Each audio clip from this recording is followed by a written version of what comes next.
Buenas tardes. Pues es un gusto estar aquí en la apertura de este espacio de debate entre la sociedad local, la ciudadanía del barrio de la Merced, estudiantes, públicos diversos y los colegas que nos acompañan de la UNAM, del CIDE y la vecina del barrio de la Merced, que si está por ahí, Paola Castañares, yo la invitaría a pasar a la mesa y si no, se incorporará en el momento en el que ella llegue. Yo no me extiendo mucho, solamente quisiera decir que el tema de esta sesión tiene que ver con el espacio público como lo que es de todos y para todos, que tradicionalmente se ha definido como lo que es del pueblo, de la ciudadanía, del Estado, de las instituciones, de la sociedad, con un significado múltiple, y la ciudadanía, que tiene dos vertientes en términos de los derechos formalmente constituidos en la ley y en las constituciones, y por otra parte la vertiente de las prácticas sociales y de las profundas desigualdades en el acceso a esos derechos urbanos, que son sociales, culturales, políticos, económicos, urbanos, patrimoniales, en fin. El tema de esta mesa va a tratar estas cuestiones que nos muestran, para abrir el debate con ustedes, que no hay ciudadanía sin espacio público, sería uno de los enfoques, ni espacio público sin ciudadanos. Y de ahí nos plantearía interrogantes para este debate que tendrían que ver realmente con… Podemos hablar de ciudadanía en el caso de la Merced, en el contexto de una ciudad como la Ciudad de México, y de qué espacio público estamos hablando y cómo se construye, porque precisamente esta tensión entre derechos formalmente asignados y prácticas sociales que muestran grandes desigualdades, tiene al espacio público como un espacio de conflicto y muy problematizado. Le voy a dar la palabra para que inicie esta mesa a Lucía Álvarez Enríquez, investigadora y profesora del CEICH-UNAM, del Centro de Investigaciones Interdisciplinarias en Ciencias y Humanidades. Bueno, pues buenas tardes a todos y a todas. Lo mismo que Patricia, para mí también es un gusto estar aquí. Tuve la oportunidad de estar la vez pasada, entonces, bueno, me gustó mucho el intercambio, la posibilidad que tenemos de entablar el diálogo entre académicos, habitantes, estudiosos de distintas maneras de este barrio. Y bueno, yo también quiero aclarar que aunque soy fan de la Ciudad de México, del Centro Histórico y de la Merced, es un tema al que me he acercado de manera más bien reciente. Entonces, lo que les voy a presentar, lo asumo no tanto en la perspectiva que lo menciona Patricia, no me voy a meter a reflexionar y a discutir de manera específica el espacio público, sino quiero plantear un marco general de cómo he tenido el acercamiento al barrio de la Merced con algunas coordenadas generales que creo que podrán servir de telón de fondo para la discusión del tema de la mesa. Entonces, mi idea es presentarles los avances del trabajo que yo he realizado aquí en la Merced. Lo he realizado con un compañero, colega que no pudo venir ahora, que es del Fideicomiso del Centro Histórico, y que me gustaría más bien que en el debate, en la discusión, hubiera una retroalimentación también crítica con respecto a mi propio trabajo, a mi propia percepción, porque bueno, creo que quienes viven aquí tienen más claridad que nosotros los que vemos desde afuera. Muchas gracias. Entonces, bueno, vamos a hablar del barrio de la Merced. Bueno, todo el mundo aquí conoce que de alguna manera estamos así en el centro del centro, ¿no? Estamos en el centro del centro histórico, ¿sí? Bueno, estamos hablando en el primer perímetro del centro histórico, ubicado en la delegación Cuauhtémoc, ¿sí? Los límites corresponden, los que yo he manejado, me di cuenta y me dio mucho gusto en la sesión pasada, de que se ubican más o menos, corresponden a los estudiosos que estuvieron aquí la vez pasada, que son gente que sí tiene mucha trayectoria en el estudio de la Merced, ubican también.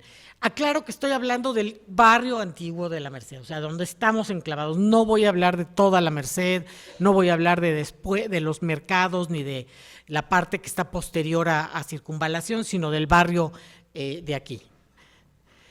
Bueno, todo el mundo sabe que es una zona de origen prehispánico, un asentamiento de origen multicultural, donde se han congregado históricamente población indígena, mestiza, migrantes, extranjeros muy diversos.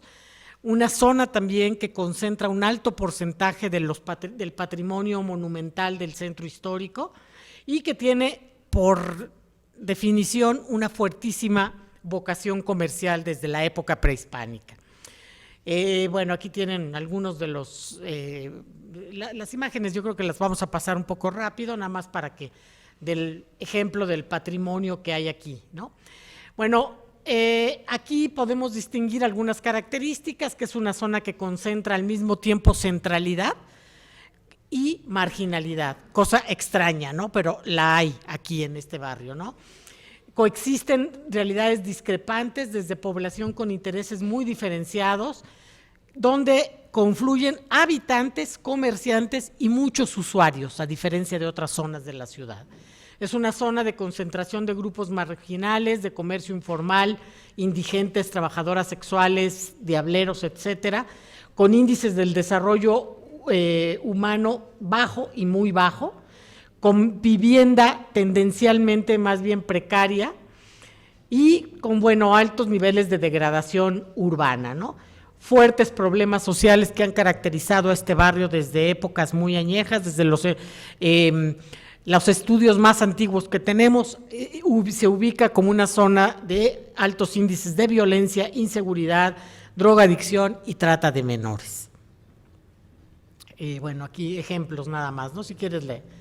Todo esto es nada más para documentar, está pensado para enseñarlo también a gente que no es del barrio y que pueda ubicarse, ¿no? Esta es una zona también, además de comercial, es una zona de disputa, y ahí sí tendría que ver a lo mejor con el espacio público entre los propios comerciantes, ¿no? Entre caciques, gente muy adinerada que ha tenido aquí siempre concentración de comercios muy prósperos y bodegas, comercio establecido y comercio informal. Es una zona de hoteles, pulquerías, cantinas y sexo servicio, con fuertes cambios urbanos y económicos, ¿no? Es una zona que ha ido generándose a lo largo del tiempo, de una zona preferentemente habitacional, que sí lo era en otras épocas, a una zona básicamente comercial. Llegó a convertirse, como todos sabemos, en el principal centro de abasto de la Ciudad de México y de la metrópoli, ¿no? Y su vocación comercial hace también de esta una zona de tránsito más que de habitación.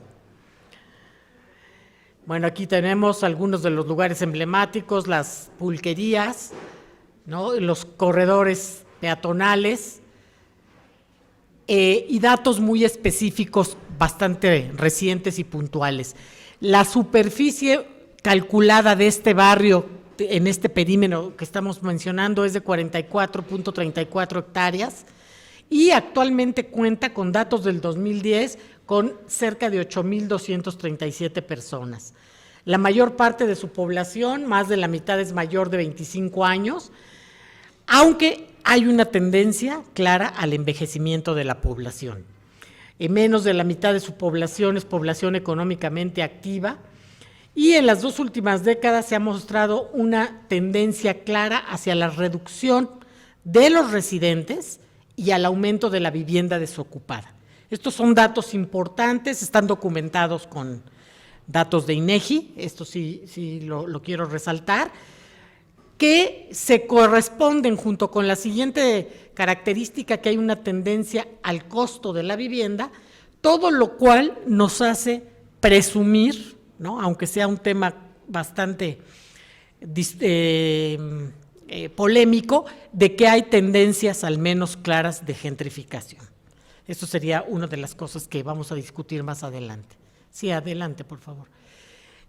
Bueno, como ya se mencionó, es una zona donde también se concentra mucha población foránea, nacional de todos los estados, una concentración de grupos de población extranjera, eso siempre ha sido también característico de la Merced, ¿no? Españoles, judíos, europeos, árabes, armenios, libaneses y centroamericanos. Una importante proporción de esta población son más bien usuarios, comerciantes, consumidores y turistas, ¿no? Más que habitantes. Y una baja proporción de la población, hemos encontrado muy baja proporción con gente que tenga larga duración en el barrio. O sea, en este sentido hay un barrio que tiene mucha movilidad poblacional. Es un centro de abasto y comercio desde la época prehispánica, tiene una ubicación fundamental por la cual aquí siempre estuvieron mercados añejos, como conocemos el Volador y la Merced, ¿no? Y también es una zona que, además de ser comercial, concentra a varios gremios importantes de artesanos, talabarteros, zapateros, curtidores, cererías, herreros, etcétera, muchos de los cuales siguen vigentes, ¿no? Zona también, desde finales de los 80, en que se trasladó el mercado de la Merced, prioritariamente ahora de bodegas y de venta al mayoreo.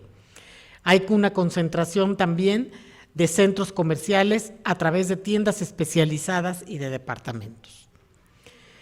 El auge comercial de esta zona, según el estudio de Valencia, que es así uno de los más reconocidos, es a partir de los años 30, desde donde existe siempre la variedad de comercios al mayoreo, al menudeo, especializado, formal e informal, es decir, todas las posibilidades.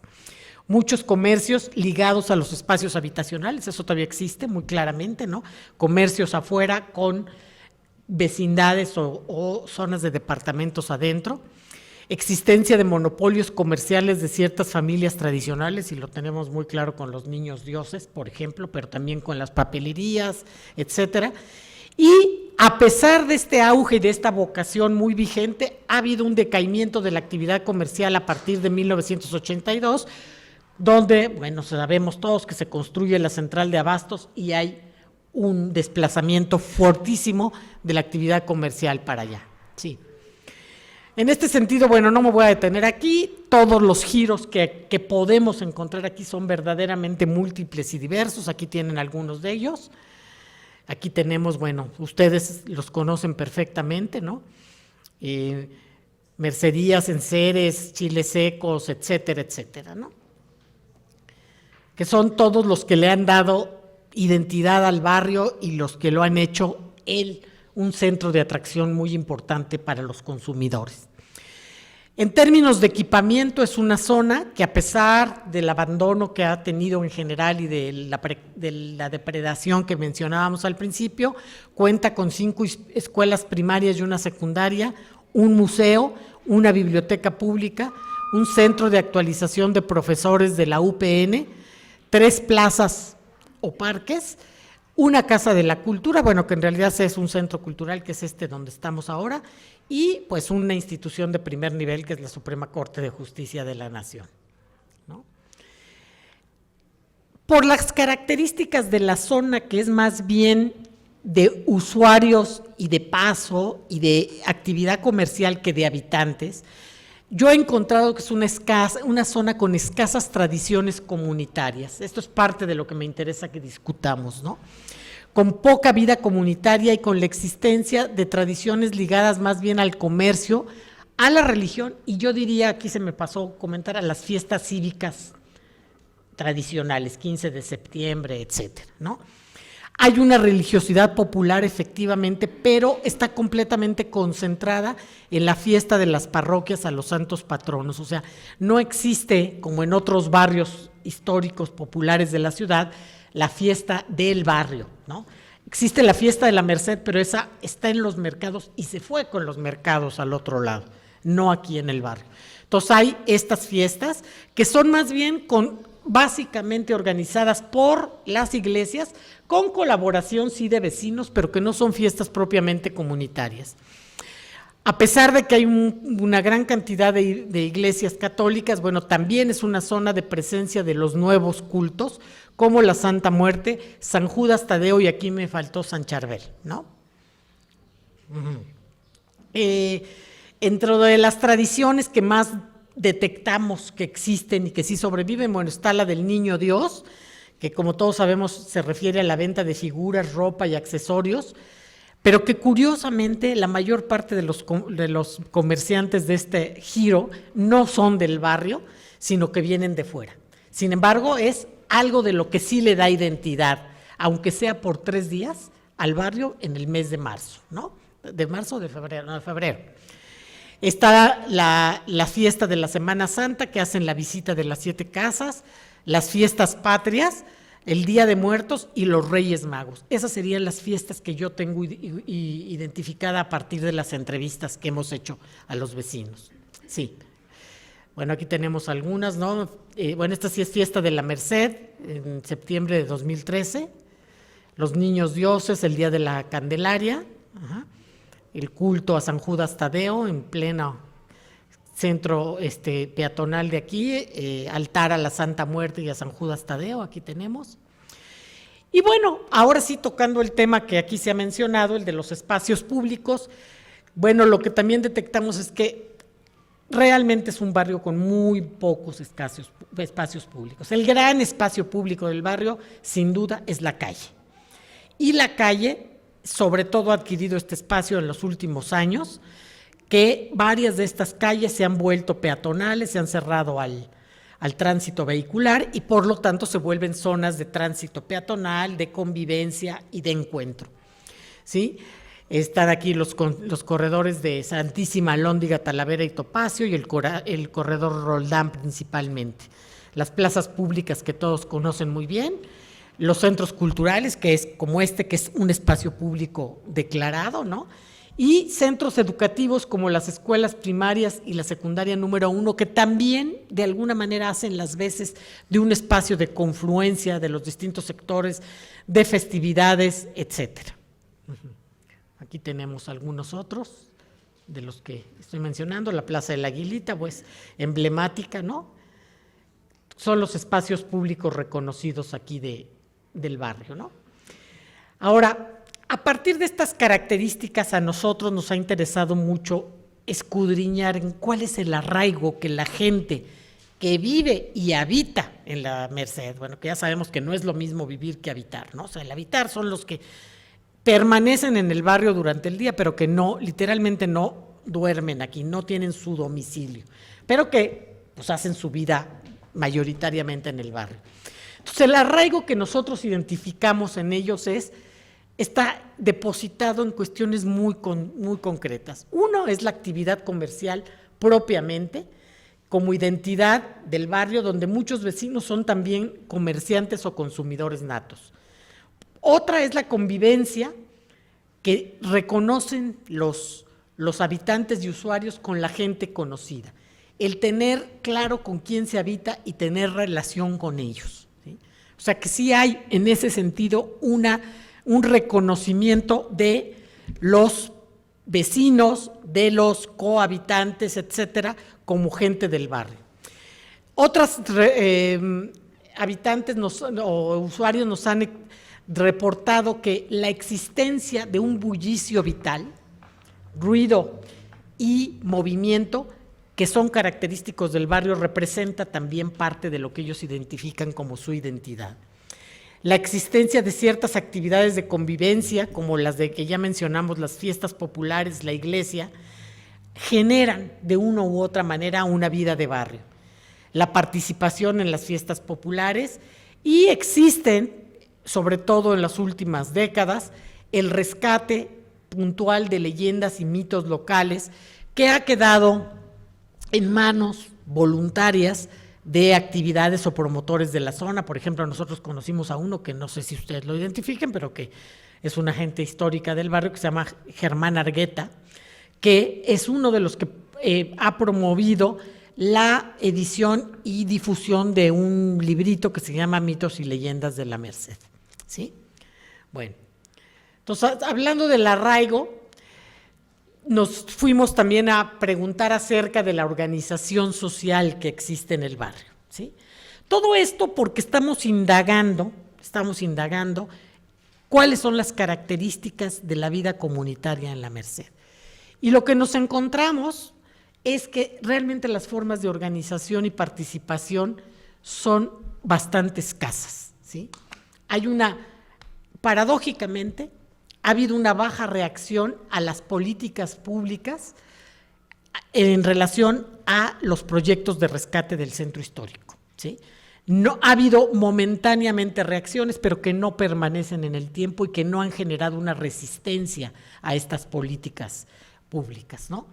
En ese sentido, también se puede decir que hay una baja presencia de la memoria barrial. Hay organización coyuntural y efímera para resolver problemáticas puntuales de los comerciantes, los vecinos o las exoservidoras, como por ejemplo hace muy poquito, hace, no sé, 2, 3 meses, ha habido un agrupamiento coyuntural de comerciantes tradicionales en defensa de los comercios de chiles secos que los quieren quitar, ¿no? Ese tipo de cosas existen, pero no trascienden en el tiempo. No hay, por ejemplo, eso nos llamó mucho la atención, un reconocimiento de la organización vecinal institucional. Lo que sabemos que existen en toda la Ciudad de México de una manera o de otra, como los comités vecinales, aquí muy escasa información al respecto. De hecho, no estamos seguros si existen constituidos o no estos comités. Hay, por otro lado, en cambio, más bien formas de agregación cultural promovidas por esta Casa Talavera, por el Fideicomiso del Centro Histórico y por la Fundación Slim.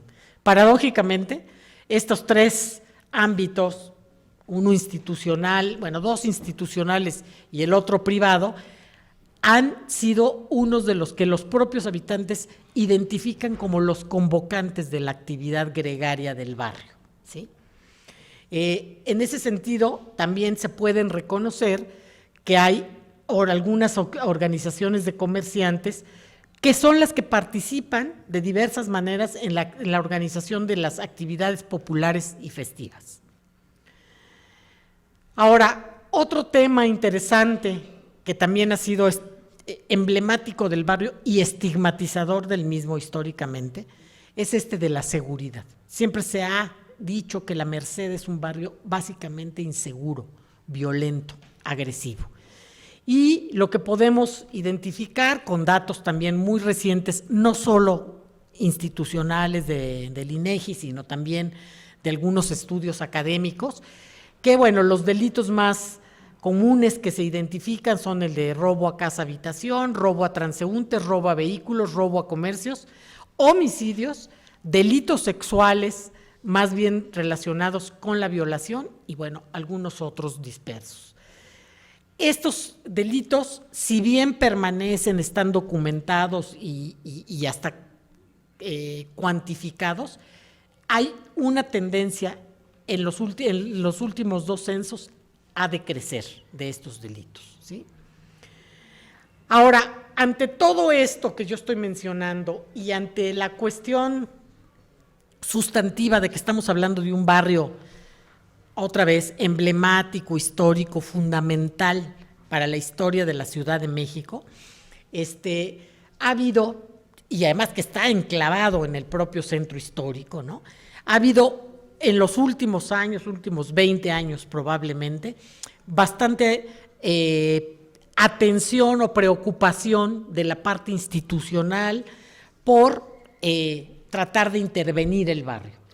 Esto muy ligado, desde luego, hay un interés genuinamente de recuperación del patrimonio histórico, de rescate de una parte fundamental de la ciudad, pero también sabemos, esto se inserta en los proyectos más de corte neoliberal, de turistización de la zona. Y eso lo sabemos y está muy claro, ¿no? O sea, la cuestión de hacer los corredores peatonales, de rehabilitar restaurantes y zonas de estar, ¿no? Para ofrecerlo al turismo, eso es algo de lo más característico, ¿no? Aquí tenemos algunos de los intentos que se han hecho a partir del propio gobierno de la Ciudad de México, del Fideicomiso del Centro Histórico y de cuestiones muy puntuales, muy sistemáticas que ha desarrollado en especial Casa Vecina, la Fundación del Centro Histórico de Slim y desde luego la Casa Talavera. Esta intervención institucional, vamos a pasar rápido un poco lo que sea, bueno, ha tenido varios resultados, ha generado varios tipos, digamos, perdón, regresamos tantito a la otra, a la que sigue, la que sigue, adelante, Adelante, esa. Que se han propuesto esto que yo mencionaba, recuperación de la memoria histórica, talleres comunitarios, artísticos y culturales, divulgación de historia y valores locales. Estos son los propósitos que enuncian las políticas que yo menciono. Generar talleres artesanales, turismo comunitario y divulgación y rescate del patrimonio tangible.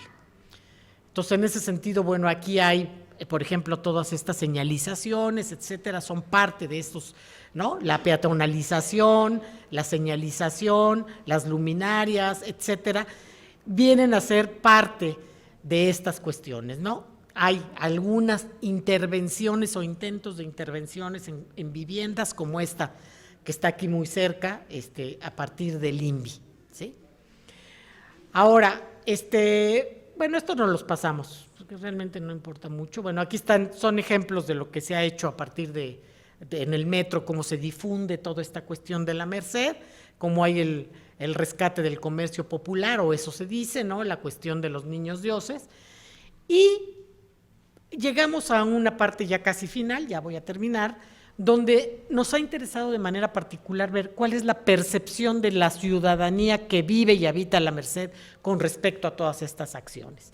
Y lo que hemos encontrado es que, a pesar de los pesares, hay una valoración básicamente positiva de estas acciones institucionales e incluso de las privadas, me refiero a la Fundación Slim. Hay sí una molestia manifiesta por la ausencia de consulta y por no tomar en cuenta la propuesta ciudadana. Eso sí está manifiesto, está claro. Sin embargo, la comunidad del barrio, al final de cuentas, responde a la convocatoria, participa en las actividades promovidas y manifiesta un reconocimiento de cierto mejoramiento en la calidad de vida del barrio. No se detectan, a pesar de todo, conflictos fuertes por las intervenciones institucionales como en otras partes de la ciudad o como en otras partes incluso del centro histórico. Aquí, originalmente, les confieso que esto fue lo que me atrajo, los conflictos que generaran, y después me di cuenta que se desinflaron rápidamente. Entonces ya le di un giro a mi investigación porque ya por ahí no iba, ¿no? Adelante. Y bueno, esto seguimos, son parte, digamos, de las acciones, ¿no? Y bueno, al final planteo yo que quedan para la discusión algunas hipótesis a partir de todo lo que les expuse. Una de ellas es que, a pesar de su historia y larga tradición en la Ciudad de México, el barrio de la Merced es una zona de escasas tradiciones comunitarias. Otra, que las principales tradiciones del barrio no están ligadas a prácticas comunitarias, sino al comercio y a las actividades de la iglesia. La identidad de los habitantes del barrio se liga más a la actividad comercial y al patrimonio monumental de la zona. Violeta, ¿le pasas, por favor? Las políticas públicas de intervención no han prosperado en detrimento de la zona. Han generado cierto mejoramiento en la calidad de vida y han fomentado la convivencia y el rescate de algunos aspectos de la identidad local, con respecto principalmente al patrimonio, al comercio tradicional, entre otras. En este sentido, no podemos hablar de que exista un impacto negativo visible de las políticas públicas en la vida comunitaria del barrio, ¿sí? Sin embargo, las políticas públicas también nos damos cuenta que no han avanzado, no han profundizado y no han avanzado en el sentido de propiciar realmente una reconstrucción del tejido social con acciones duraderas. Es decir, no hay una política clara, no ha habido una política clara, por ejemplo, de mejoramiento o renovación de la vivienda, ¿no? No hay una política clara de mejoramiento de condiciones de trabajo de la población que aquí trabaja, que es muy alta. No hay una atención a la población marginal y al aumento equitativo de la calidad de vida de los pobladores, ¿no? La movilidad constante de la población, de grupos de habitantes, y el aumento del precio de las viviendas hacen perceptible, desde mi punto de vista, y posible hablar de un cierto proceso de gentrificación aquí en la zona. Finalmente, el proceso de rescate y renovación del barrio de la Merced, enmarcado en el proyecto de rescate del centro histórico, no se corresponde de manera directa con los efectos causados por este en otras zonas del centro histórico, donde ha habido, sí, muy importantes desplazamientos de la población originaria, fuerte elevación de la plusvalía de los predios y los servicios y una afectación a las actividades tradicionales, ruptura de la vida barrial y conversión de la zona en una zona museográfica o turística. Con esto termino. Entonces, esto sería básicamente lo que yo pondría a su consideración. O sea, estoy, como les dije al inicio, abierta a la retroalimentación y ese sería el sentido de esta participación. Muchas gracias. Muchas gracias, Lucía. Lucía Álvarez ha puesto sobre la mesa algunos temas bien importantes para el debate. Entre ellos, menciono brevemente, me hace pensar por qué importa la Merced para la ciudad y qué papel ha tenido esta ciudad al interior del barrio. Otra pregunta que me despierta su intervención es, ¿hasta dónde llega el barrio de la Merced? ¿Podemos hablar de fronteras acotadas? ¿O hasta dónde se desborda la vida sociocultural, política y económica de este barrio de la Merced, que abarca dos delegaciones realmente, la delegación Cuauhtémoc y un fragmento importante de la delegación Venustiano Carranza?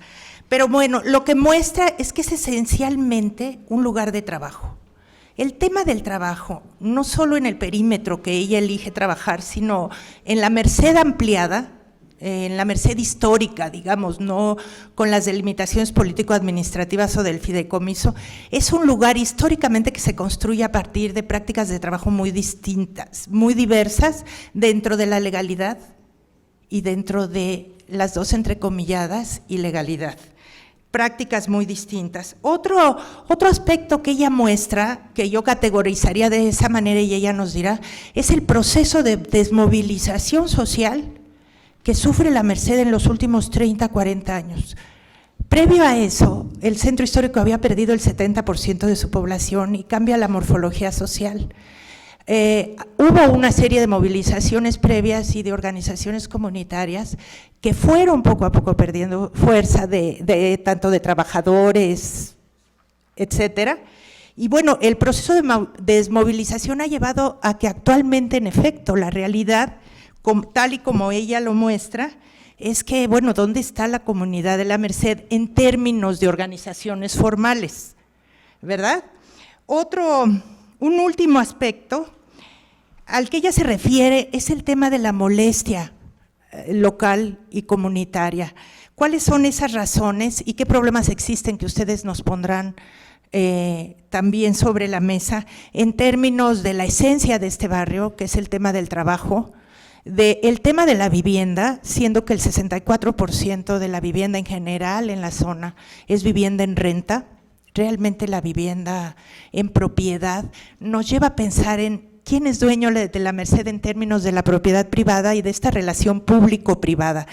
Más allá de qué es lo público en términos de plazas públicas, ¿a quién pertenece la Merced en términos de su valor patrimonial, que es de todos, que es un patrimonio de la ciudadanía, pero también en términos de quién es dueño de la propiedad privada en la Merced, si la gran mayoría de la población renta y una proporción importante son actualmente bodegas y vivienda en renta para poblaciones que han llegado realmente en los últimos 30 años. Cuando hablamos de tradición, nos preguntamos si la mayor parte de la población que habita aquí tiene 30 años de vivir, ¿dónde está esa tradición? Sin embargo, esto nos llevaría a una última pregunta. ¿Qué significa ser vecino de la Merced o de un lugar en la Ciudad de México? ¿El vecino es solo el que habita un lugar o vecino es el que lo habita y lo usa cotidianamente como parte de una experiencia de vida comprometida con el lugar en términos de reciprocidad? Y esa pregunta, bueno, se las dejo a ustedes y a los colegas de la mesa, a Lucía, Alejandra y a Rodrigo. Le doy la palabra a Alejandra Leal para su intervención, por favor. Le doy la palabra a Rodrigo Meneses, investigador, profesor del CIDE. Pues muchas gracias por la invitación, muy buenas tardes. Realmente es un placer estar aquí con gente que está interesada en estos temas. Evidentemente agradecer a Casa Talavera y a Patricia por esta invitación.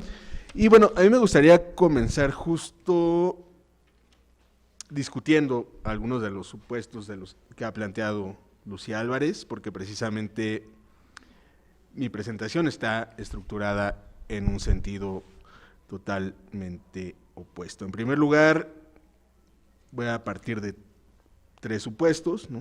En primer lugar es que La Merced como tal no es un barrio que esté localizado ni delimitado concretamente por estos límites arbitrarios o administrativos, sino que es un espacio socialmente construido que no puede ser entendido sin los mercados públicos que existen, ¿no? Ese es un primer argumento que voy a defender. Por lo tanto, la idea de que no hay espacios públicos en La Merced, en el caso de la perspectiva que yo estoy trabajando, me parece un argumento que se contradice con la idea de estos mercados que existen, que son por sí mismos espacios públicos que le dan una vida. Quizás no son los espacios públicos que estamos acostumbrados, no es la calle, no es el parque, pero son mercados de libre acceso en donde uno puede entrar y salir, ¿no? Incluso son propiedades públicas que son concesionadas a los locatarios, ¿no? A través de un permiso, pero siguen siendo propiedades públicas, es decir, propiedades del Estado. Y por último lugar, me gustaría matizar la idea de que no hay una resistencia permanente. Lo que quiero demostrar en esta presentación es precisamente que La Merced debe ser estudiada como tal, como un espacio, quizás uno de los primeros espacios masivamente intervenidos en la Ciudad de México, ¿no? Que generó una intervención y una transformación en la nomenclatura, tanto poblacional como económica del barrio, en las condiciones de vida, y que esto generó una segregación, una segmentación social en diferentes rubros, entre los cuales destaca, y este es muy importante, la distinción entre locatarios y comerciantes ambulantes, trabajadores callejeros, ¿no? Esto evidentemente incidió en una desmovilización de un gremio, que es el trabajo informal o los trabajadores no asalariados, pero no podemos decir que no existan conflictos o que no haya una conflictividad dada por este proceso. Para ello, digamos, para demostrar todo esto, me gustaría comenzar hablando y definiendo qué son los derechos, ¿no? Es decir, porque no podemos tener una discusión común o un diálogo si no tenemos como algunos términos más o menos claros de hacia dónde nos llevan y cuáles son las implicaciones que tiene cada una de estas posturas, ¿no? En primer lugar, podemos pensar que los derechos son elementos personales que anteceden al Estado, es decir, todos nacemos con una serie de derechos que nadie nos puede quitar, independientemente de que exista un Estado o no, ¿no? Esta es una postura muy, en derecho le llaman justnaturalismo, pero bueno, es como una postura de la idea de dónde está el límite del Estado y de las relaciones e interacciones entre gobernados y gobernantes. Una postura un poco más liberal o contractualista pensaría que los derechos son prerrogativas mínimas que los individuos se reservan frente al Estado al momento de hacer un pacto social y generar un Estado, ¿no? Digamos, estas son teorías clásicas que difícilmente podrían sostenerse actualmente, pero hay otras 3 posturas que me parece que son muy importantes para la discusión. En primer lugar, que los derechos pueden ser un discurso que expresa un tipo particular de valores y de orden social, ¿no? Es decir, podemos pensar que hay gente que tiene derecho a trabajar en las calles, hay gente que tiene el derecho a utilizar su cuerpo y disponer de él como quiera, como le plazca, entre ellos comerciarlo, ¿no? Podemos pensar que hay también una población que tiene o defiende un derecho que es el de vivir, transitar libremente por sus calles sin observar estos pequeños desórdenes sociales como pueden ser el comercio ambulante, las mujeres en contexto de prostitución, es decir, una serie de prácticas que generalmente les podemos llamar como desórdenes urbanos. Una segunda postura muy actual de qué son los derechos es que son reivindicaciones sociales de agravios que se expresan en un lenguaje tecnificado y demasiado burocratizado, ¿no? Es decir, es una estrategia, un discurso que se moviliza como una estrategia política para conseguir un objetivo, ¿no? En este caso, defender el derecho a trabajar, el derecho a subsistir en las calles, ¿no? Y una tercera postura, que es la que voy a defender, es que los derechos son una especie de costumbres en común. Es decir, son prácticas sociales prejurídicas que ayudan a reivindicar ciertos derechos formalmente reconocidos, ¿no? ¿Esto qué significa?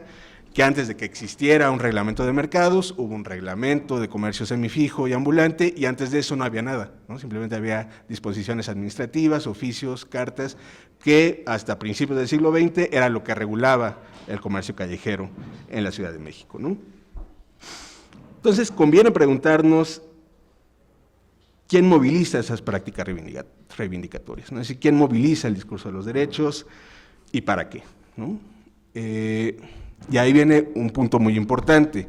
Si uno analiza la historia del siglo XX en la Ciudad de México, particularmente de la regulación del trabajo callejero, de lo que nos vamos a dar cuenta es de que nunca ningún gobierno revolucionario, por más dictatorial o tirano que pudiera ser, nunca se prohibió ni nunca se negó el derecho de la población a trabajar en las calles, ¿no? Eso es algo que se reconoció explícitamente en todos los documentos jurídicos que se crearon, y en el único momento en el que este derecho dejó de existir, curiosamente, fue cuando llegó la izquierda a la Ciudad de México, ¿no? Es decir, en el momento en que, particularmente cuando Andrés Manuel López Obrador declara y promulga la Ley de Cultura Cívica del Distrito Federal, ¿no? Ahí se acaba el comercio callejero como un derecho y se empieza a regular el comercio callejero y el trabajo callejero como una actividad que ocupa un lugar en el espacio y que debe ser removido porque impide el libre tránsito, ¿no? Ese es un cambio histórico que habría que tomar en cuenta para analizar un poco las dinámicas de las que estamos hablando. Un segundo cambio que me parece muy importante es que los gobiernos de la Ciudad de México durante el siglo XX, al estar impedidos para negarle el derecho a la población a trabajar en las calles, tuvieron que encontrar soluciones mucho más claras, ¿no? Y es una cuestión espacial, netamente. Es decir, si no queremos a los trabajadores en las calles, ¿dónde los ponemos, ¿no? Hay una concepción del trabajo como una actividad que se realiza en espacios cerrados, ¿no? La fábrica, la tienda, los talleres, ¿no? ¿Y cuál es la solución que se propone desde finales del siglo XIX? La creación de espacios cerrados para el comercio callejero, para el comercio informal, ¿no? ¿En qué redunda esta solución? En que cuando la ciudad logra tener dinero, que es hacia mediados del siglo XX, es decir, hacia 1950, finales de la década de los 50, deciden construir mercados públicos, ¿no? Y esa decisión lo que hace es transformar enteramente la nomenclatura, particularmente del centro de la ciudad, pero también del resto, ¿no? Para que se den una idea de unas decenas de mercados que había hacia finales de la década de los 50, para mediados de la década de los 60 teníamos casi 200 mercados públicos en la ciudad, muchos de ellos localizados en esta zona, ¿no? ¿Qué es lo que introduce este cambio en la nomenclatura física de la ciudad? Un cambio social muy importante, ¿no? Se introducen estas estratificaciones de comerciantes, ¿no? Es decir, hay locatarios, hay comerciantes ambulantes y además hay trabajadores no asalariados, ¿no? Es decir, son tres regímenes jurídicos distintos que operan al mismo tiempo y en el mismo lugar, ¿no? En la zona de la Merced, ¿no? Más allá de cualquier otra regulación que pueda existir en la ciudad, como el Código de Tránsito o el Código Penal o, digamos, todas estas relaciones sociales que tienen un tinte jurídico. Además, en esta zona se concentra diferentes regímenes jurídicos que operan sobre prácticas cotidianas, ¿no? Y que de alguna manera han contribuido a sobreregular la vida en las calles y en los espacios públicos de la Merced, ¿no?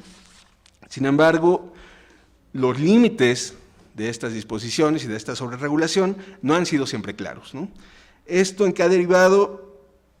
Y esto es algo que nos puede sorprender, tanto a quienes nos dedicamos a estudiar el mundo jurídico como a aquellos que lo hacen o no lo hacen, ¿no? En lo que ha derivado es incluso en que la Suprema Corte de Justicia, que es la máxima instancia jurisdiccional del país, haya tenido que pronunciarse en torno a cuál es el carácter de un permiso para operar en un local, ¿no?, en un mercado público de la Merced, o cuál es el carácter de una licencia que te autoriza a comerciar por un tiempo determinado en una calle y que por un proceso de remodelación urbana, no es decir, simplemente por el proceso de pavimentar una calle, te mueven de ahí, ¿no?, si te desplazan a otro lugar, ¿no?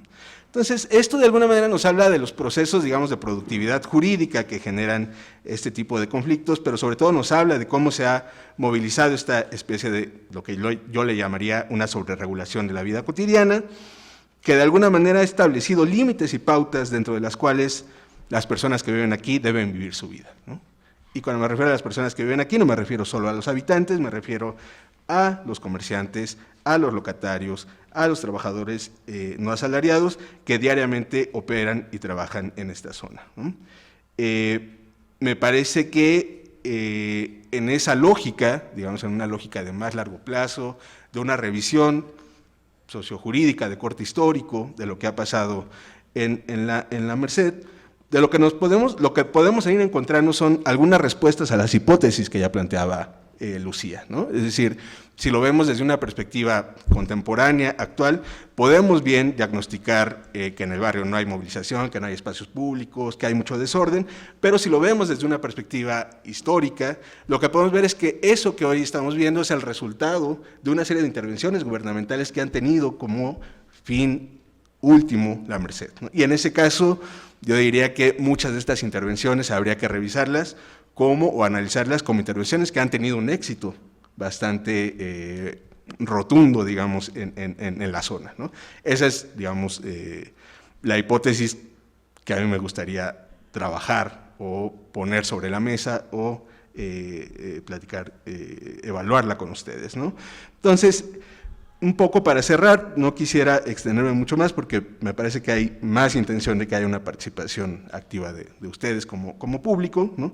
Lo que yo diría es que, si bien no podemos hablar de una resistencia permanente o de una movilización social organizada, ¿no?, como tal, sí podemos hablar de que hoy por hoy, y esto es algo que se nota mucho cuando uno habla con los locatarios, ¿no?, hoy por hoy estos mercados públicos que le dan forma y vida a una parte muy importante de la Merced no pueden ser entendidos sin los ejercicios de intervención que hizo el Estado, pero tampoco sin las prácticas y las movilizaciones de resistencia por parte de la población, ¿no? En este sentido, pareciera, cuando uno habla con los locatarios de los mercados, que ellos reivindican su derecho a estar ahí como una costumbre en común, ¿no? Es decir, como una práctica social que ya realizaban, que fue juridificada, que fue desplazada a un mercado público, es decir, un espacio cerrado para desempeñar esta actividad, pero que sin embargo está ahí, existe y es el producto de una lucha histórica que nos antecede, ¿no?, que es una lucha histórica que se dio lugar entre las décadas de los 30 y los 50, ¿no? Entonces, si no entendemos como ese proceso, no podemos interpretar lo que hoy está pasando en la Merced, ni podemos llegar a matizar exactamente las conclusiones a las que lleguemos, ¿no? Yo aquí me quedaría, les daría las gracias. ¿Sí? Bueno, gracias a Rodrigo. Rodrigo ha puesto sobre la mesa al menos tres aspectos. De una parte, el espacio público como lugar de trabajo, que quizás sería uno de los rasgos muy particulares de la ciudad latinoamericana, de una ciudad como la nuestra y particularmente del centro histórico y del barrio de la Merced. La experiencia cotidiana se construye en actividades cotidianas y se expresa y converge en los espacios públicos, que son calles, plazas y mercados. Este sería el segundo tema, poco discutido en ciudades latinoamericanas y en una ciudad como la nuestra, que es el mercado como espacio público. Quizá de los mercados públicos, el tema del mercado, del tianguis al mercado como estructura, más vinculado a la vida cotidiana de la gente, a esa experiencia del habitar un lugar. Y considero que el tema, la Merced es precisamente un lugar simbólico con relación a eso que se desborda hacia el resto de la ciudad, porque en efecto, históricamente, sus formas organizativas y comunitarias están ligadas a esa esencia de trabajo. Y bueno, los de los derechos, ustedes lo explorarán. Mi hipótesis sería, para discutir también con él, es que frente a estas dos vertientes de una ciudadanía liberal y otra republicana, no tan dicotómicamente, que emergen en el siglo XIX, para darle cierta consistencia a esta categoría que se incorpora en nuestras discusiones, realmente predomina esa ciudadanía liberal, individual e individualista, frente a una visión republicana colectiva vinculada al bien común. Y quizá ahora la invocación a esa ciudadanía, cuando hay un Estado que se ha desplazado de la sociedad hacia intereses mercantiles y económicos, es cuando emerge nuevamente este debate de la ciudadanía, utilizada por distintos actores, y que es importante el uso del concepto para volverlo a resignificar desde la experiencia de ustedes, desde qué les significa ser ciudadanos y desde el debate que nosotros podemos llevar con ustedes en términos de derechos individuales, porque cualquier persona puede decir, bueno, yo poseo, ¿qué será?, 60 manzanas en el barrio de la Merced y mi derecho individual es el derecho de propiedad privada, o bien el derecho de la sociedad como bien común. ¿Qué es un mercado? ¿Qué es un espacio patrimonial? ¿Es un bien común derecho de la ciudadanía o es el derecho de una persona a usufructuarlo o a lucrar con él? Quizás sería una de las discusiones que podrían tener interés en este seminario. Le doy la palabra a Alejandra Leal, investigadora del Centro de Investigaciones Interdisciplinarias en Ciencias y Humanidades y profesora de la UNAM. Gracias. Bueno, ustedes disculparán porque estoy un poco ronca. Si se me va la voz, tendré que parar. Agradezco mucho también a los organizadores del seminario la invitación, especialmente a Patricia, y me da mucho gusto estar en esta mesa porque es con colegas, digamos, con los que hay una discusión sobre estos temas de largo aliento y creo que esa discusión se puede abrir hacia todos ustedes. Y yo justo ahorita vimos dos perspectivas y yo ahorita voy a poner una tercera perspectiva y lo que yo quiero señalar que de alguna manera se pone de manifiesto en las dos exposiciones anteriores es que eso que llamamos el espacio público es un concepto profundamente polisémico. No todos hablamos de lo mismo cuando hablamos de espacio público y, digamos, es una cosa que parecería obvia, pero no necesariamente lo es, porque no siempre reflexionamos acerca de eso. Es decir, el espacio público es un concepto movilizado por las organizaciones sociales, es un concepto movilizado por los planificadores, es un concepto movilizado por los académicos y parecería que como el concepto es el mismo, es decir, espacio público, todos estamos hablando de lo mismo y no tendríamos que detenernos a pensar, digamos, cuáles son las implicaciones de las definiciones que le damos a ese concepto. Generalmente, el concepto, digamos, más común de espacio público o lo que nos viene a la cabeza, si alguien nos dijera, dibújame un espacio público, lo que dibujaríamos muy probablemente es una plaza abierta en una ciudad.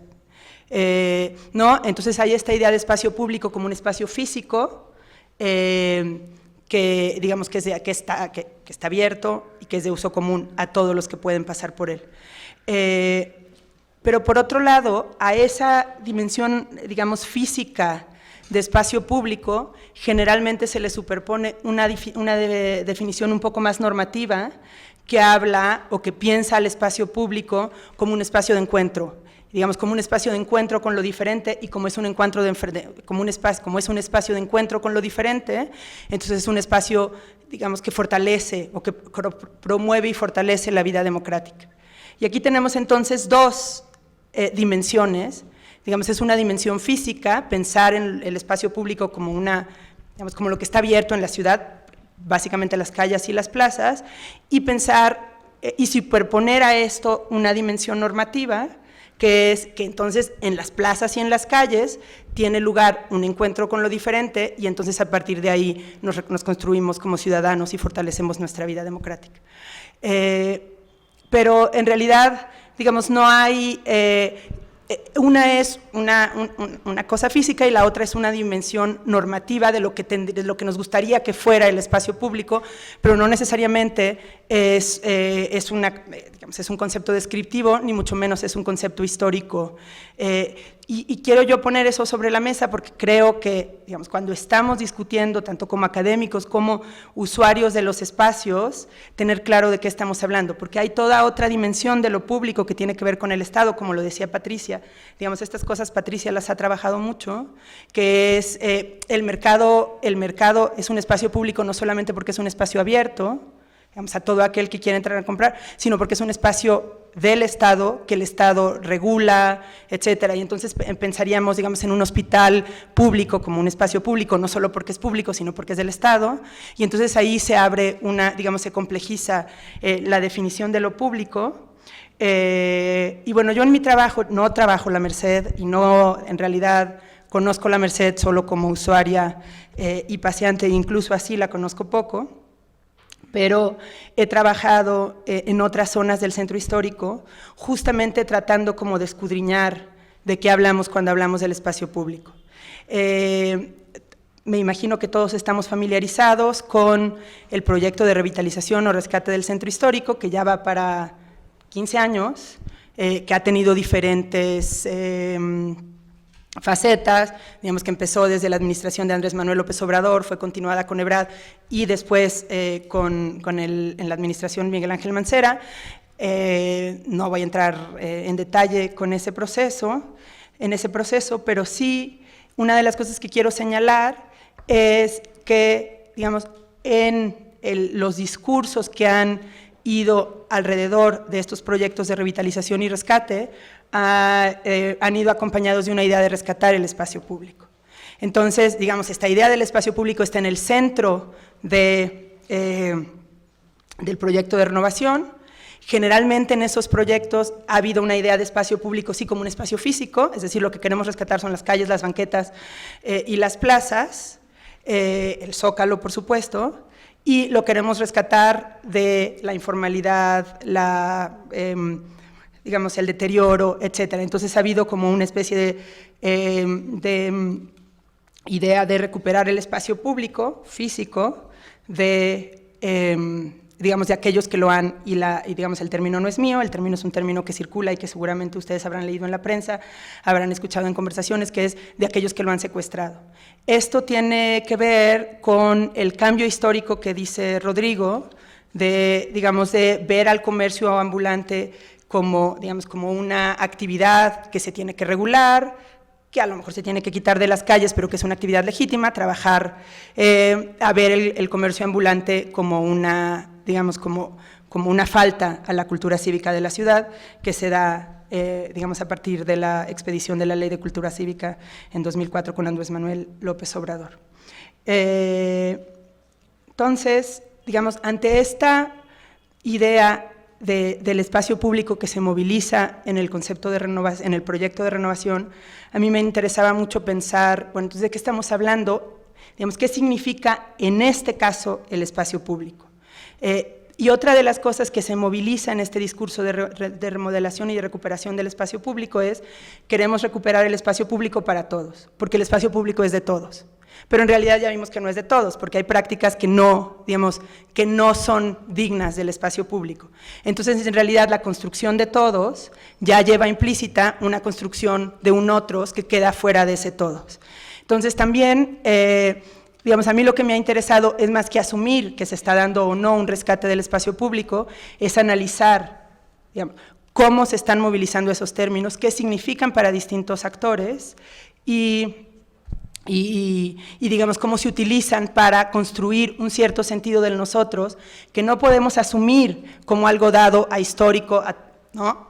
¿Quiénes somos todos? Pues todos los ciudadanos. Pues no, en realidad ese todos está siempre en disputa.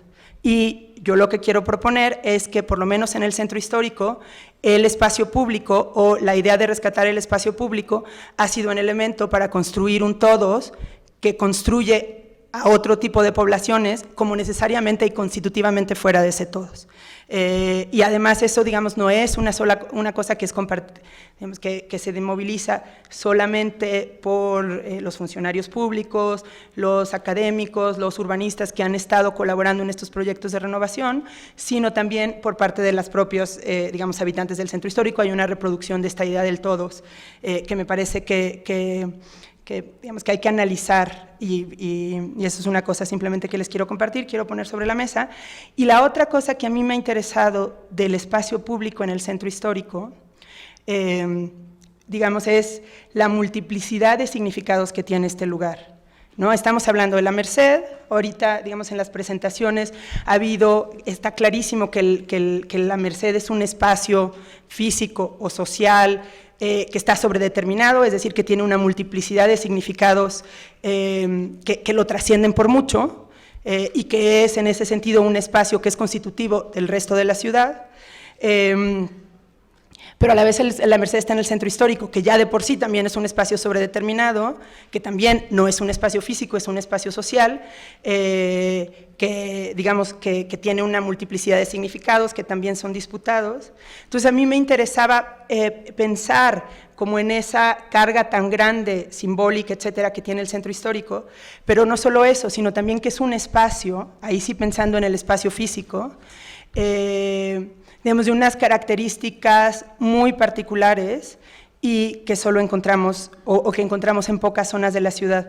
Es decir, es un espacio, y Lucía digamos, se manifiesta en los testimonios de los que nos habla Lucía, es un espacio, digamos, que presenta una sobreestimulación sensorial, es un espacio de bullicio, de multitudes, de actividades múltiples, de recorridos, y entonces esas dos dimensiones, como la sobresignificación del centro histórico y de sus múltiples espacios al interior, y por otro lado, digamos, la carga sensorial tan fuerte del centro histórico, es una cosa que a mí me interesó analizar cuando yo hice mi trabajo en el centro histórico, concretamente, digamos, en la zona que ahora ha sido hiperestudiada, que es la zona surponiente del centro histórico, cerca de la Universidad del Claustro de Sor Juana. Cuando yo hice mi investigación, yo digo que yo hice la investigación en la prehistoria de este momento, antes de que hubiera peatonalización, digamos, en los primeros años del proyecto de renovación, cuando en realidad no había un proyecto de renovación, había una serie de estrategias y cositas que se iban dando ahí más o menos sobre la marcha. Y entonces yo acoté mi mirada a un espacio muy chiquitito, y ahí sí estamos hablando de un espacio físico, no pensándolo como un espacio de encuentro entre extraños. Aquí lo que yo, digamos, no superponiendo esta dimensión normativa sobre este espacio, sino realmente un espacio físico en el centro histórico, que era el callejón de Mesones, que estoy hablando antes de que fuera peatonalizado. Si hay por aquí habitantes de la zona, tal vez se acordarán, estoy hablando de hace 15 años, 13 años, 12 años, en los que ese lugar, donde ahorita se encuentra Casa Vecina, había, digamos, ese espacio, esa esquina, era digamos, el basurero de la calle de Regina. Ahí había un contenedor, luego quitaron el contenedor porque, me contaban, habían encontrado un cadáver, entonces ya no había contenedor, pero ahí se seguía tirando la basura. ¿Y por qué me interesó analizar entonces qué pasaba con la basura en este espacio público? Porque digamos, en el discurso más amplio del rescate del centro histórico, uno de los elementos que se movilizaban, es decir, hay que rescatar este espacio, el espacio patrimonial, el espacio público, porque está muy cochino. Es decir, está deteriorado, está abandonado y está muy cochino, es un muladar. Entonces hay que hacer algo. Y entonces, digamos, obviamente toda esta idea de la suciedad también iba aparejada de ciertas prácticas en el espacio, es decir, los vendedores ambulantes tienen el centro histórico hecho un muladar y hay que hacer algo, pero había muy claramente una movilización del discurso de la suciedad. Y digamos, entonces la recuperación también era recuperar de la suciedad. Entonces a mí me interesaba ver cómo en esta dimensión se estaba movilizando una cierta idea y en un espacio muy chiquito había una serie de significaciones y de disputas en torno a la basura. Entonces, digamos, yo me basé en una serie de lecturas de teóricos y tal, más clásicos de la ciudad, que hablan no del espacio público como un encuentro democrático, como un espacio de encuentro con lo diferente, y entonces un espacio en el que se construye la ciudadanía, sino como un espacio, si estamos hablando no del espacio público, porque digamos el espacio público también tiene una dimensión no física, ¿no? Cuando hablamos del espacio público en el que, es decir, el espacio público es el espacio del debate político, etcétera, pero cuando pensamos el espacio público en su dimensión física, hay una serie de autores, sobre todo en la antropología, que han propuesto pensar, digamos, la dimensión material del espacio. ¿Okay? Entonces, ¿de qué estamos hablando? Estamos hablando aquí de cuerpos que se encuentran, que no necesariamente se encuentran para reconocerse los unos a los otros. Por el contrario, son cuerpos, digamos, sujetos, cuerpos, que transitan en un espacio, lo significan a partir de su propia historia personal y que en realidad lo que hacen es, digamos, posicionar o tratar de posicionar a los extraños con los que se encuentran en ese espacio, digamos, en una geografía social. Entonces yo voy caminando por la calle y viene caminando otra persona y yo de reojo, porque no la puedo ver directamente a los ojos, porque digamos, eso es un código que no está, digamos, no es aceptable en el espacio, en esta idea que estoy hablando de estar en público, pero entonces lo miro de reojo y más o menos puedo imaginar que no me va a saltar. Pero a lo mejor, por una serie de prejuicios o por una serie de experiencias, yo imagino que esa persona, como yo la veo, yo la identifico, digamos, como delincuente, y entonces yo me muevo al otro lado de la acera. O sea, a mí me interesaba mucho más mirar como la materialidad del espacio. Por un lado, hay una cierta característica de ese espacio, ahorita regreso al Callejón de Mesones, es un espacio cochino, y por otro lado, digamos, las personas que lo utilizan, pues están todo el tiempo haciendo una especie de codificación de esos extraños con los que se encuentran para tratar de categorizarlos, digamos, y a partir de ahí obviamente construyen mapas de la ciudad, etcétera. Pero además, la dimensión material del espacio, por lo que quiero decir es que entonces esta cualidad del centro histórico de una sobrecarga sensorial, o sea, de la multiplicidad de estímulos que uno como usuario se enfrenta, y en el barrio de la Merced, digamos, ahorita en la caminata del metro, pasando por el mercado para acá, es evidente, ¿no? Hay una multiplicidad de estímulos que no se encuentra uno en otro espacio público, digamos, en un parque, en otra zona de la ciudad que no sea comercial.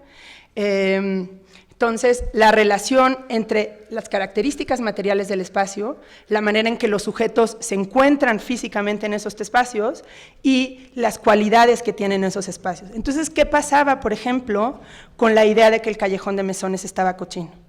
Y lo que yo hice fue hacer, digamos, hice trabajo de campo etnográfico, estuve ahí trabajando durante 1 año y medio, no solo en esa zona, en todo el centro histórico, pero digamos, yendo y viniendo de esa zona, es ver cómo, a partir de la idea de la basura, las personas que vivían en la zona, es decir, los vecinos de la zona colindante del Callejón de Mesones, los que lo utilizaban, por ejemplo, oficinistas, digamos, hablando de espacios públicos para estar, había prácticamente 0 en ese momento, pero ahí entonces los oficinistas iban y se sentaban en la banquetita medio a comerse su sándwich porque no había mucho más en donde sentarse. Entonces, ¿qué significados les daban ellos?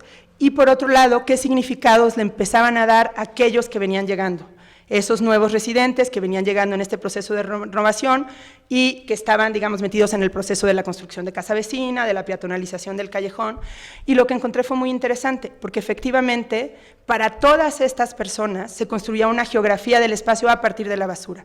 Por ejemplo, una señora, digamos que fue una señora que tenía un restaurante, una pequeña fonda en la calle de Regina, y que había vivido ahí, había llegado a vivir ahí a principios de los años 80, antes del terremoto.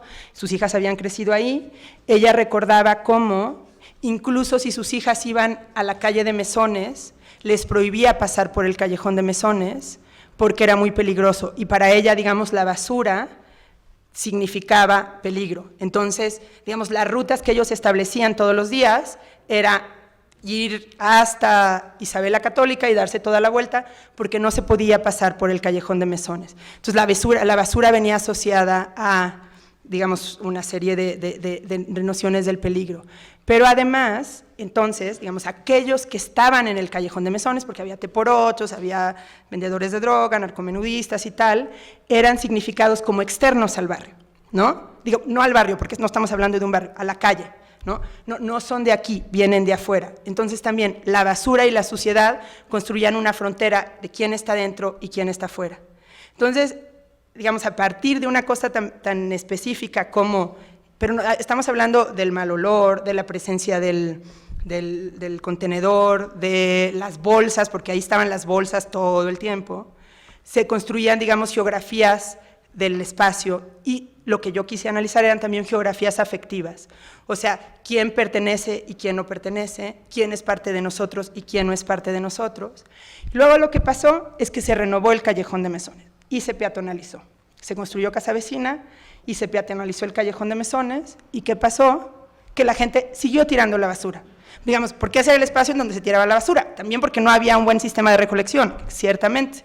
Pero entonces, después encontramos a otro nuevo actor, que eran los artistas y los jóvenes que estaban llegando a vivir al centro histórico, y entonces ellos también, a partir de la basura, construían una idea de la comunidad vista como un todo homogéneo, que eran unos cochinos. Porque mira, ya vieron, les arreglamos el callejón y siguen tirando la basura. Entonces había como una cualidad del espacio que estaba cochino, que trascendía a el proceso de renovación y que además seguía funcionando para delimitar, digamos, geografías de quién es parte de nosotros y quién no. Y digamos, no quiero extenderme mucho en el asunto, pero lo que a mí me interesó analizar a partir de esta cosa muy concretita es cómo se construye entonces el todos, pensando, por ejemplo, en un espacio muy específico, en el cual en el discurso de la renovación había que renovar ese espacio para todos. Esto fue, también tienen que hacer un ejercicio de imaginación, antes de que se peatonalizara Regina, o sea, solo se peatonalizó el Callejón de Mesones, un pedacito del Callejón de Mesones incluso.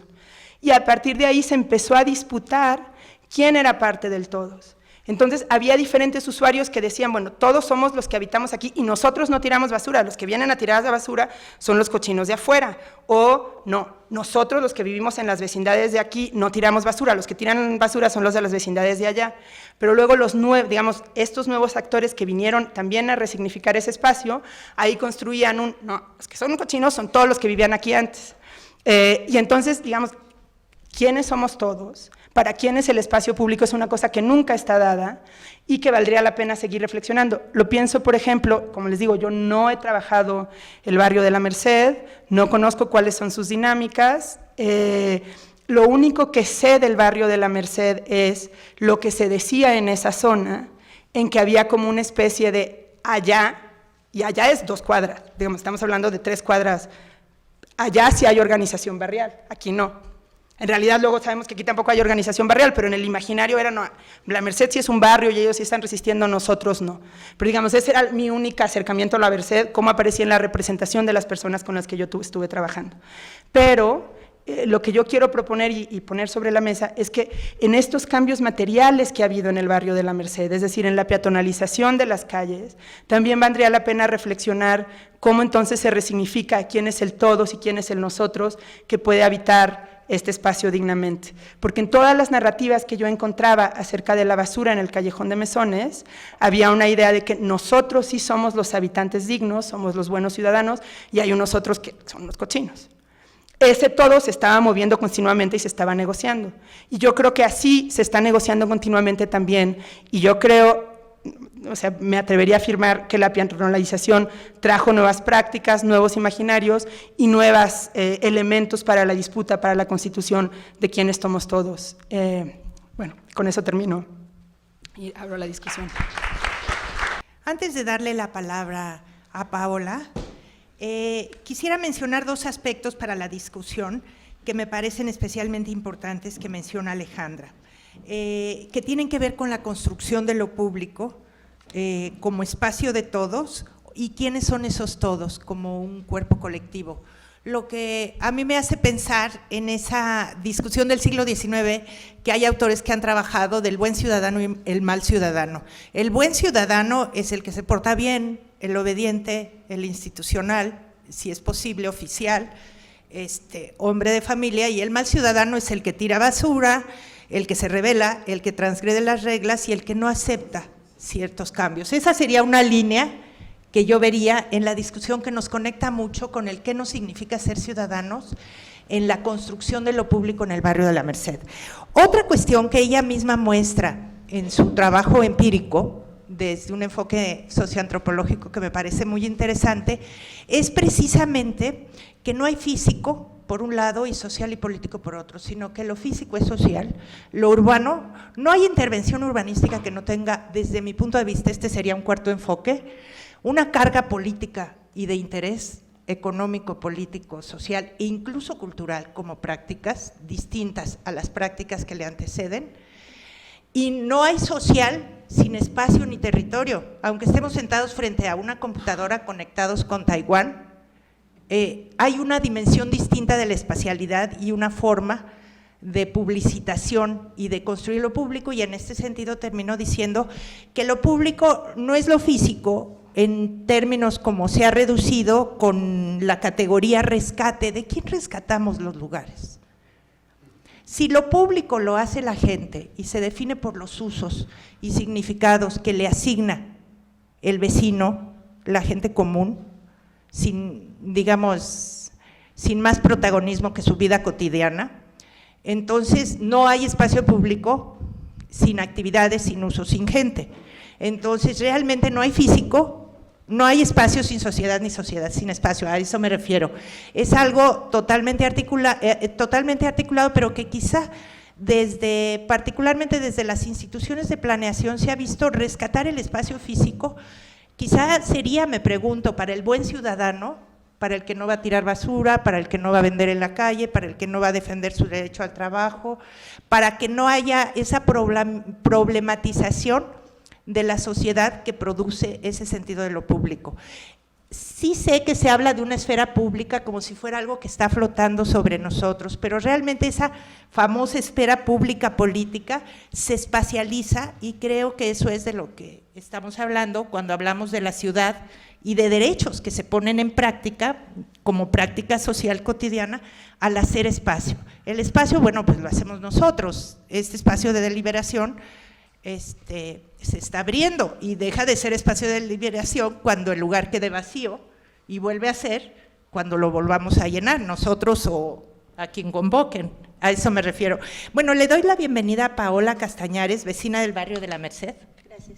Que nos va a hacer su intervención. Buenas tardes a todos. A mí me gustaría platicarles desde el punto de vista de comerciante. He sido comerciante ambulante, he sido torera, cómo he vivido todos esos procesos desde 1993, cómo de acuerdo a los programas gubernamentales he ido de una calle en otra, estigmatizando un poco mi condición de trabajadora.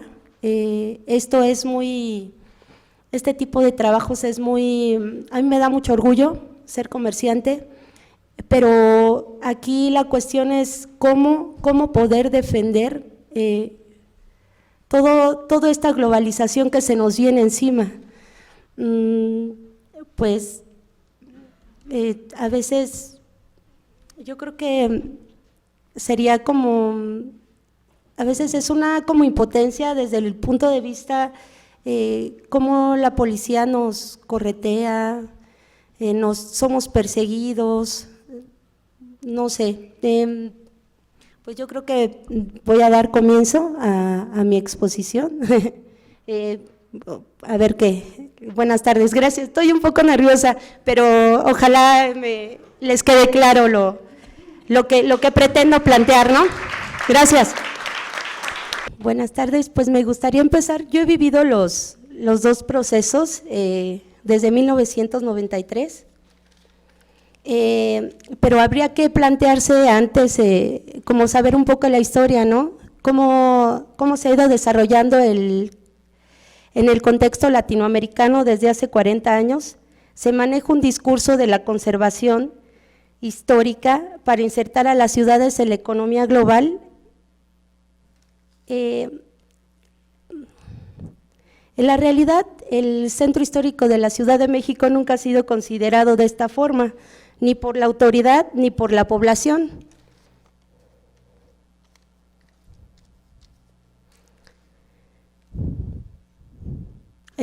Habría que remontarnos al año de 1980, cuando en el caso de la Ciudad de México, este proceso de revitalización surge en 1980, cuando por decreto presidencial se declaró zona de monumentos y patrimonio de la humanidad en 1987. A inicios de la gestión de Camacho Solís, los conflictos por la presencia del comercio ambulante en las calles del centro histórico se hicieron más recurrentes. Ante estos conflictos surge un programa de mejoramiento del comercio popular llamado PMCP, bueno, sus siglas PMCP. Este escenario potencializó nuevos líderes, vinculando a partidos de oposición y organizaciones dentro del partido hegemónico.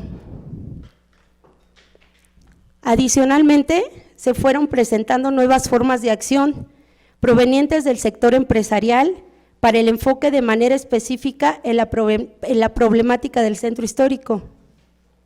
Por otra parte, se produjo un debate público tanto en los medios de comunicación como en la Asamblea Legislativa de Representantes del Distrito Federal, con la finalidad de elaborar un reglamento integrado, el cual no fue aprobado, ya que surge en un momento, si quieres regresar, surge en un momento de desgaste general.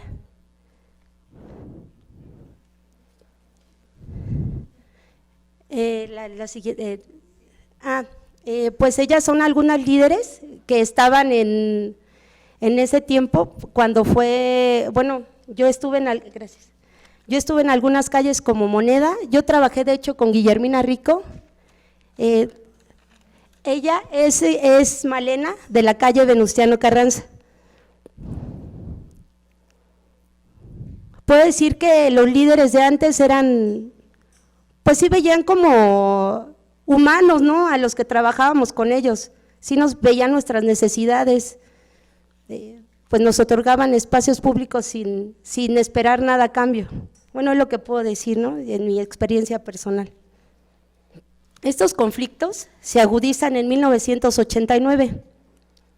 Lo que les comentaba anteriormente es que había dos formas de acción por parte del sector empresarial y por parte del comercio informal.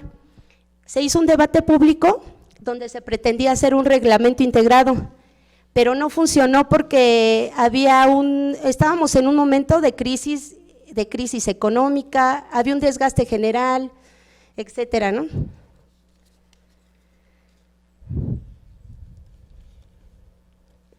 En 1989 los conflictos se agudizan, pretendiendo retirar a los comerciantes de la vía pública, los reubican en otras calles para que hubiera más circulación vial, pero ocurrió lo contrario, ¿no?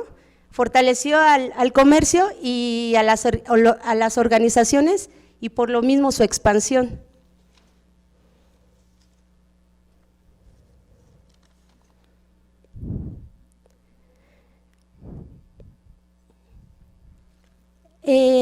Posteriormente surge Procéntrico, que era como una organización de comerciantes formales del centro histórico y denuncia públicamente a todas las instancias federales y locales. Y también dice claramente que hay una vinculación del gobierno con organismos de ambulantaje.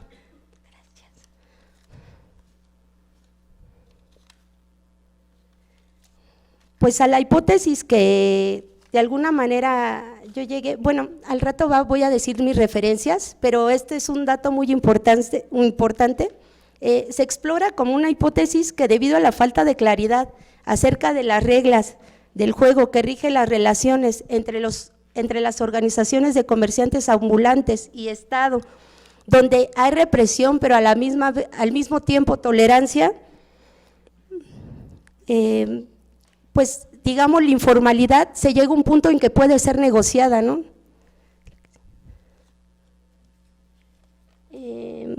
Los conflictos descritos trasladaron a los problemas del comercio ambulante del centro histórico a la Asamblea de Representantes del DF.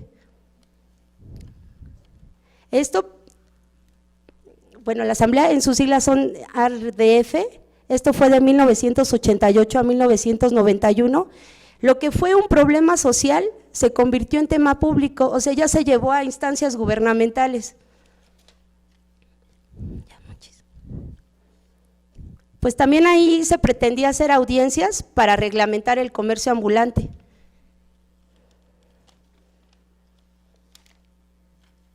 Pues me gustaría hacer un paréntesis al artículo 5, quinto de la Constitución, y lo voy a leer. A ninguna persona podrá impedírsele que se dedique a la profesión, industria o trabajo que se le acomode siendo lícitos. El ejercicio de esa libertad solo podrá vendarse por determinación judicial, cuando se ataquen los derechos de un tercero o por resolución gubernativa, dictada en los términos que marque la ley. Cuando se ofenda los derechos de la sociedad, nadie puede ser privado del producto de su trabajo, sino por resolución judicial. Esta propuesta que se pretendía implementar fue desaprobada por la pérdida de representatividad del mismo partido hegemónico que estaba en esa época, ¿no?, del PRI. En caso de ser aprobada, repercutiría en las elecciones de 1991, cuya finalidad era la recuperación del capital. Esto le trajo una fuerte crítica por la incapacidad del gobierno y del partido para conducir las relaciones con este sector. Azula también hace una mención sobre esto y dice: las cúpulas priistas les resulta difícil cada vez más resolver las pugnas entre las diferentes organizaciones de vendedores.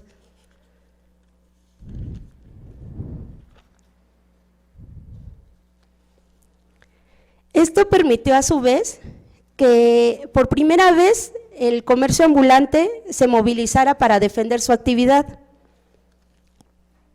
Esto nos muestra que el corporativismo de Estado, mediante el cual se buscaba control de las relaciones de cooptación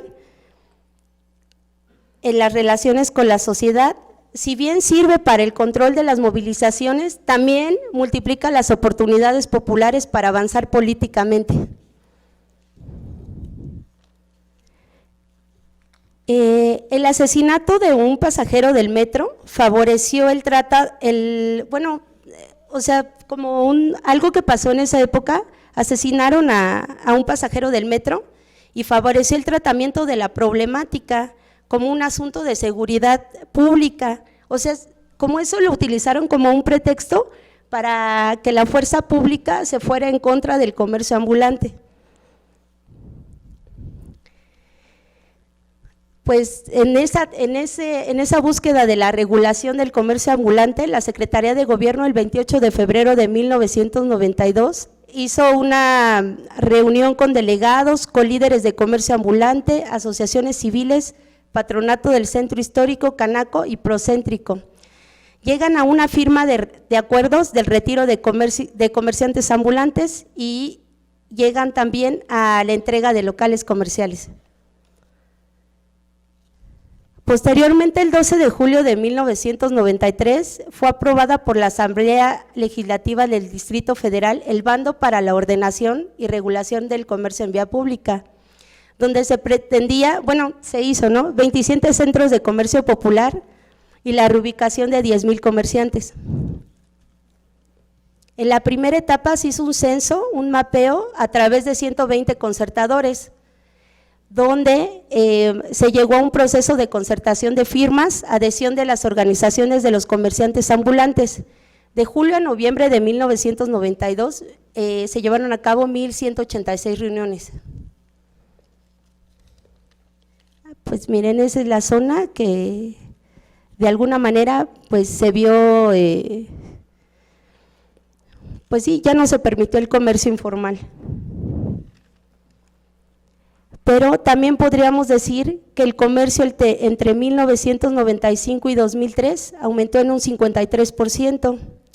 Era la actividad con mayor generación de recursos y empleos. Para el año 2000 fueron 73,000 y 74,000. En el 2008, 114,176 ambulantes en el Distrito Federal.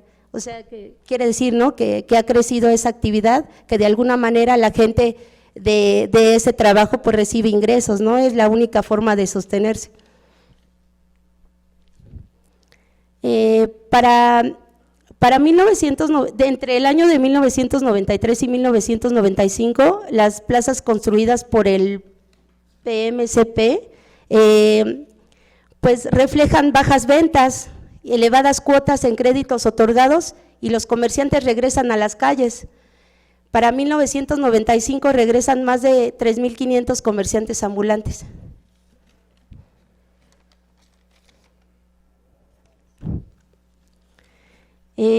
Para 2007, 25,000 comerciantes son desalojados del centro histórico, con un cerco policíaco de 12,000 personas, remisión de quien se instalara en la calle. Esto tuvo repercusiones en otras partes de la Ciudad de México, como Coyoacán y Tlalpan.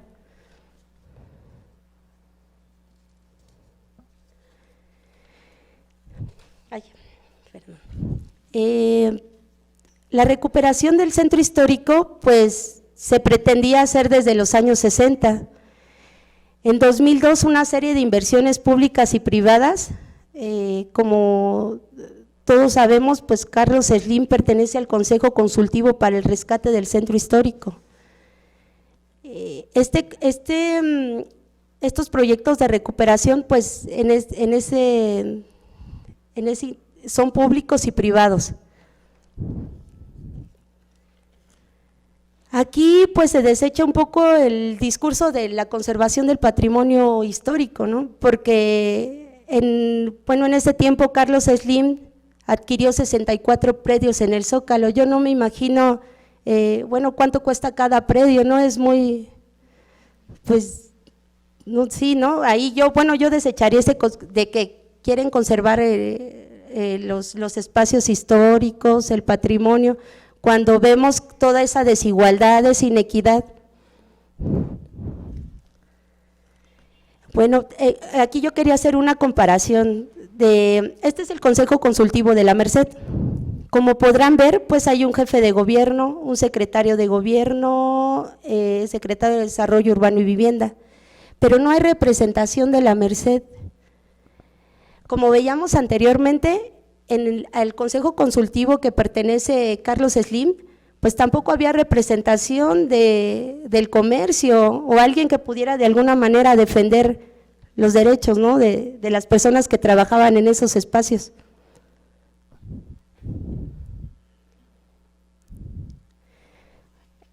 En el gobierno de Marcelo Ebrard se promovió un programa de seguridad pública que se llama Tolerancia Cero. Esto cambió radicalmente el uso y acceso al espacio público, nuevos controles sobre la vida callejera y la intención de cambiar la ambientación del centro. Su teoría era que la fuente de los problemas era la suciedad y el desorden acarreado por el comercio informal. Pues acciones contra el comercio informal, no solo a nosotros nos está pegando, ¿no?, de alguna manera. También pues ahí considero que parte importante y siento que me faltan más, ¿no?, son visitaxistas y diableros.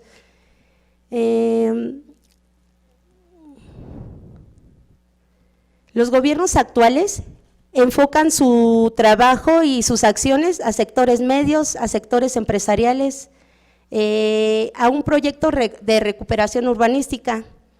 Ebrard, pues lo que vimos al terminar su gobierno es que había una colusión de intereses públicos y privados y esto le dejó un capital político para sus aspiraciones políticas. Me gustaría compartir algunas opiniones acerca de lo que opinan algunos académicos, incluso SEDECO, acerca del proyecto integral de la Merced. Lo voy a leer. Es probable, José Enrique Hernández,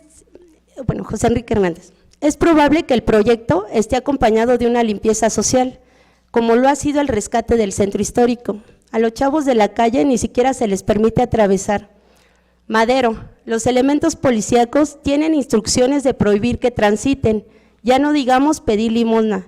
Eso es lo que pensamos que puede ocurrir en la Merced, porque además ya pasa en Coyoacán y La Condesa, donde fueron recuperados espacios en apego a un proyecto de potenciar la ciudad, aunque solo sea en imagen.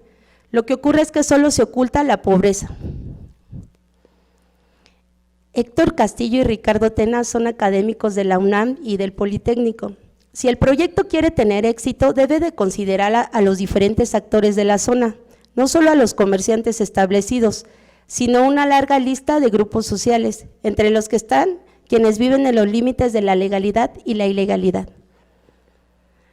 Chertorivsky no descarta que en la Merced se construyan edificios de más de 10 niveles, destinados a personas con altos ingresos.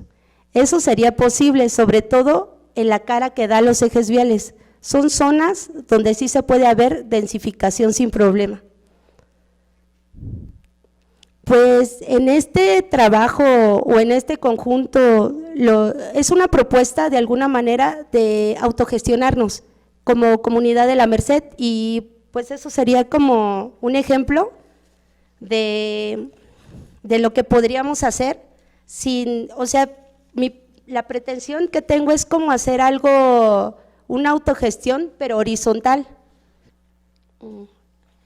Ya se me revolvieron las hojas. No la encuentro. Permítanme un segundo. Si quieres, dale, ahorita lo explico al final. Sí, gracias. Mi cuaderno. Este de acá. Pues esas son imágenes de un mercado que se parece mucho al nuestro, es el Lima, Perú. Desafortunadamente ellos fueron despojados de sus espacios de trabajo.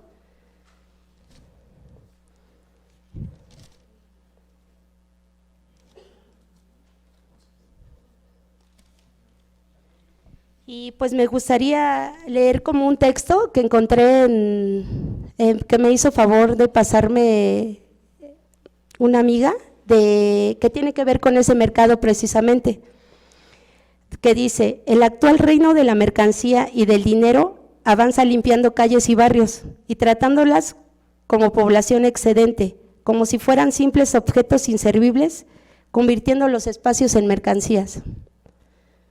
Creo que ya.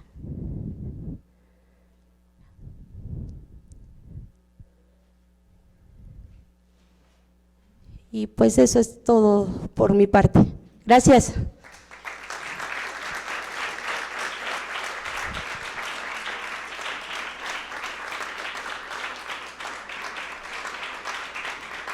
Muchas gracias a Paola Castañares por compartirnos esta visión global que nos hace pensar que no podemos entender la microgeografía o las microgeografías de la Merced o de las Mercedes y del centro histórico sin entender los procesos urbanos que son políticos, sociales y económicos que han venido ocurriendo en la ciudad a partir de los años 80, al menos a partir de los años 80, pero que marcan un cambio en el orden económico que tiene un gran impacto en la forma, en la estructura y en las funciones urbanas.